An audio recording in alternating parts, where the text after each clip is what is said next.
Hello, I'm Jeremy Bloss with the McNair Scholars Program. I'm going to be showing you how to walk through some of our application and all that.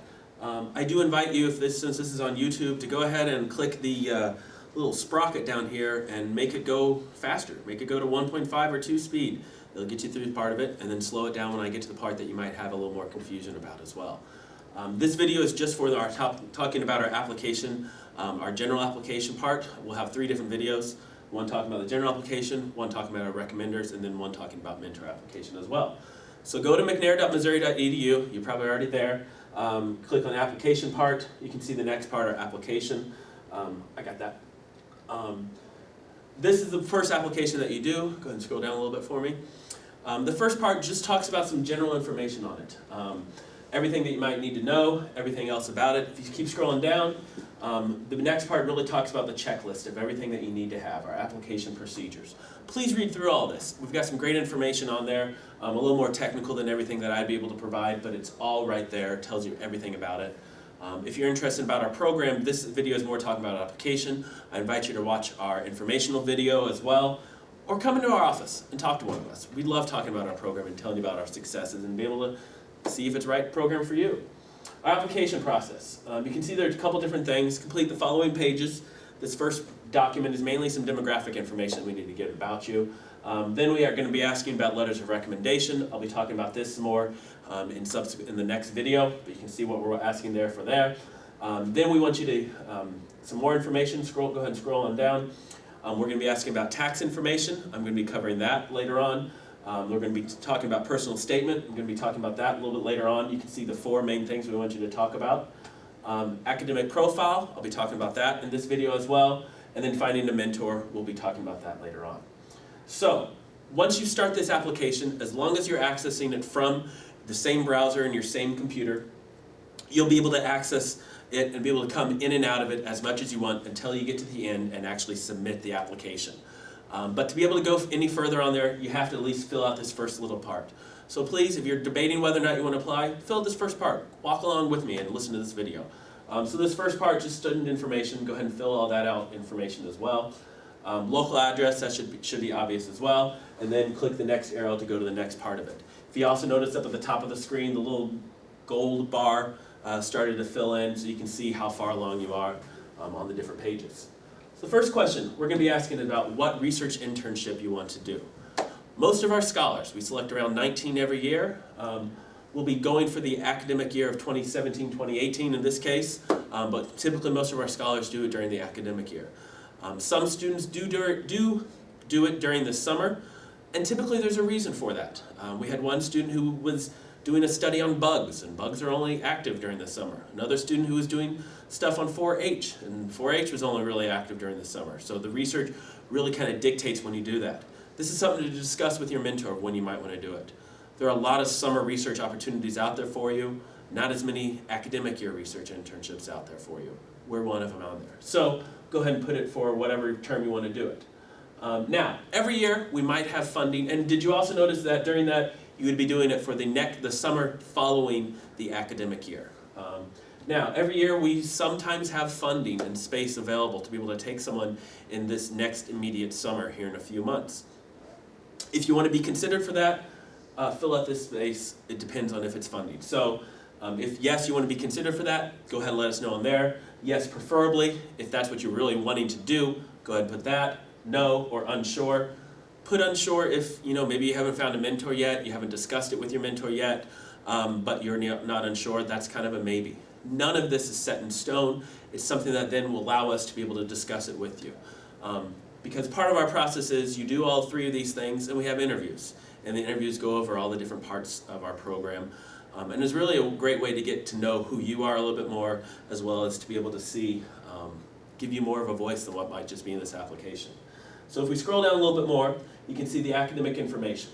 Credit hours completed by the next fall. So to be eligible for our program, you need to be in junior standing. And so what we're wanting to know here is how many hours are you done? Have you done? And this is at the end of summer semester, this next summer semester. So if you're going to be taking classes over the summer and already have it planned, go ahead and figure those into there as well. Then we want to know when you're going to graduate. You don't need to know the specific date and all that. but at least tell us maybe when you're scheduled to do it with the month and date. Is it May? Is it December? What year as well? The next information, fall 2017 class. Are you going to be a junior? Are you going to be a senior? We understand if you're going to be even a super senior, that's going to be fine as well, and that's why we want to know your number of hours left. If you can scroll down a little more, the next questions really talk about what degrees are you going to pursue. Are you going to be pursuing a master's, a PhD, an MD, PhD, an MD? Our program is focused on graduate school, and by graduate school we mean those pursuing a master's or a PhD. Not the professional schools. Those might be pursuing an MD, a JD, a DVM, a vet degree. There's also some of those other, I wouldn't say weirder, but different ones that we are able to help for. Doctorate of nursing isn't technically, some of them aren't technically a PhD, but those are still work. So go ahead and fill out, check all that apply. None of this is set in stone. Just because you're indicating this doesn't mean you want to. If you have a different field, maybe a PsyD, put that in there as well. But you see next, what is your intended graduate degree major? One of the first questions we asked you was what your name is, but as part of that is what your major is. And this is where you're able to tell us what you're looking for to go into as your graduate degree major. For instance, we had one student who was financial planning was her undergraduate major, but she was going to go into public policy because she wanted to change policy on finances. So put that in there. Or maybe your psychology. This is your area to be able to say what area of psychology you're wanting to do. Clinical psych, developmental psych, child psych, counseling psych. That's your area to be able to show a little bit more specific on there as well. We'll be able to figure that out.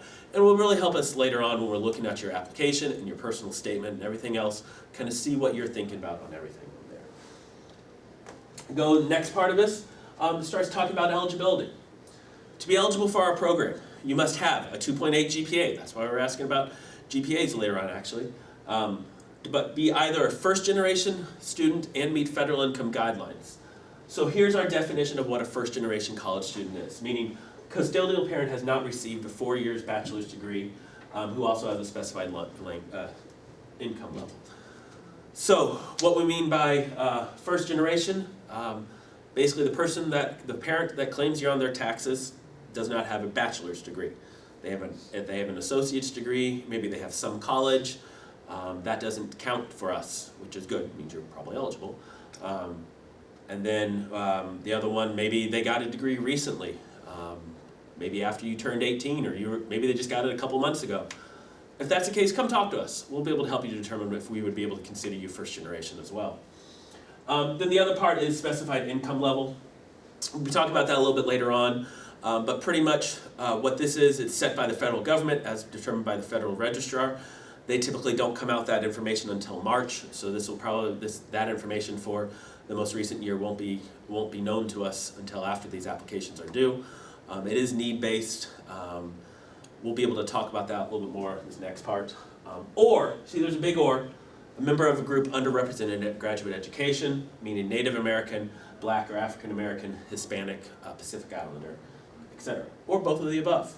To be eligible for our program, 2/3 of our participants must be first generation and meet federal income guidelines. So if you are a first generation student, 2/3 of our program must be that.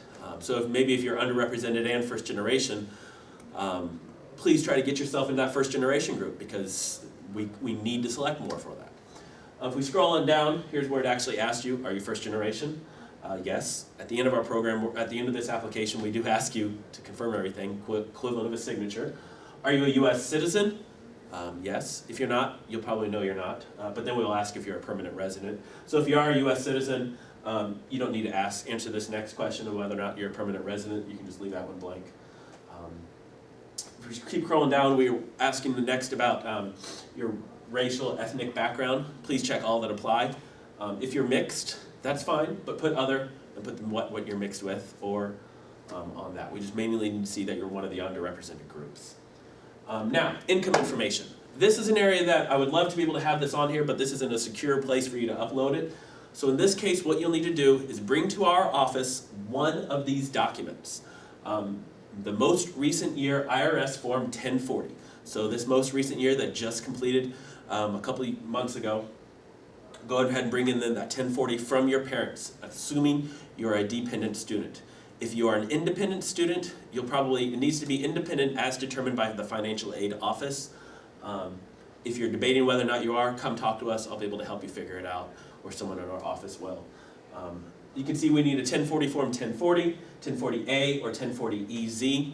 Specifically, what we are looking for is those lines, line 43, line 27, or line 6 of those documents. That's where it says what your taxable income is. A lot of times students think of gross. That's what the FAFSA asks for. We're asking for different information than what the FAFSA does, so your FAFSA does not help us on this. If your parents have not completed the most recent years, we'll be able to have maybe a stopgap from the previous year's tax information from them until they're able to complete their taxes. But come into our office and talk with us on there. Before we're able to determine whether or not you're actually able to come into our program, we'll need that information. At the same time, we'll need this even before continuing on with your application on there. Other information, maybe a family financial statement or other evidence of your income. Basically, those two, come to our office and talk with us. We'll be able to try to figure out what would work and what wouldn't work on a case-by-case basis. Now, for this, you'll need to actually bring it to our office on 10 Arts and Science Building. That way we can make sure it's all secure. What we'll do is we just mainly need those first 2 pages of the documents. Those pages are where it lists that into that line 43 or line 27, as well as it lists the number of dependents that might be being claimed. We will happily block out the Social Security number of everyone on there, make a copy of it, make sure you see that it's all secure into our secure files as well. But this is what we need to be considered eligible for our program as well. We keep scrolling down. All this information is, of course, treated confidentially. Okay, this next part is really talking about your collegiate, academic, and extracurricular awards, honors, and scholarships. We care about what you've done since you've been in college. Whether you're a transfer student into a different institution or here at MU. We're not really concerned with what you've done in high school. So go ahead and list it. List all the stuff on there. Keep in mind this is a document that's going to be submitted electronically through Qualtrics. It gets rid of all the formatting, so don't go too fancy and try to have all the different bullets and everything on a different line and things bold and italicized and all that. Unfortunately, it gets rid of that. Just list it, put a semicolon between each one. Same thing with your memberships, participating in academic campus organizations and activities. Really what we're wanting to know is just to see what you're involved with. We like seeing all the different things. If you're not involved with a lot, that's fine as well. It shows us the level of involvement and things like that, so that when we bring you in for an interview, we'll be able to kind of see some more information about you. The next part, any previous research experience. You don't have to have research experience to participate in our program. In fact, most of our students don't. That's really what our program is here for, though, is to give you that research experience. So we're the first ones, a lot of times we're the first ones to be able to take that step with you to be able to get you that research experience. If not, there are other people out there who might. If you have research experience, go ahead and say that name of the program, the institution that you've done it at, and the year, the faculty mentor. So for example, maybe you did IMSD Express, put IMSD Express. Here at the University of Missouri, you did it with what years? If you did it both your freshman and sophomore years, maybe even your junior year, go ahead and put those years on there. And then the name of the faculty members. Put each one on it. If you have multiple ones, put each one on a different line. We're mainly just wanting to see what it is and what research experience you have. Keep going on from there. Next part is really talking about your personal statement.